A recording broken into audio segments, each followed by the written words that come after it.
तर हे तुरीचे झाड आहे आपले. तूर लावली होती. तर बरेचसे शेतकऱ्यांचे कमेंट येत आहे की तूर लवकर शेंगा पकडत नाही, फुल अजूनही कायम आहे. पण आपल्या तुरीला शेंगा आहे. याचं कारण की सोयाबीन निघाल्यानंतर शेतकरी तुरीमध्ये वाही करतात. तर तुरीमध्ये वाही केल्यानंतर काय होते, याच्या मुळ्या तुटतात आणि फूल यायला उशीर होते.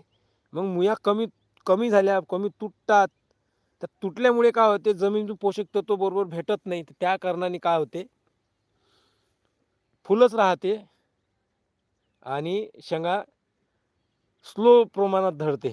कारण की मुळ्या पूर्ण तुटून जातात ना. तर आपल्या धुऱ्यावर झाड आहे, तर आपण कोणतीच वाही नाही केली, याच्या मुळ्याच नाही तुटल्या.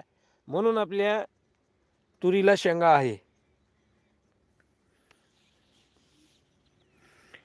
तर माझा अनुभव असा म्हणते, ज्या शेतकऱ्यांनी तूर सोयाबीन पेरली किंवा माळं तूर पेरली, तर 8 तासावर किंवा 6 तासावर जे नियोजनप्रमाणे तुम्ही तूर पेरता, तर वाही नका करू तुरीमध्ये.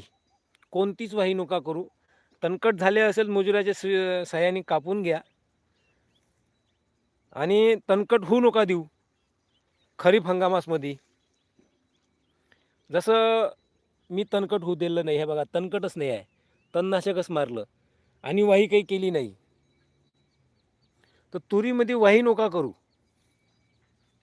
जर वाही नाही केली तुरीमध्ये, तर नक्कीच शेंगा लवकर पकडणार, फुलंही लवकर येणार आणि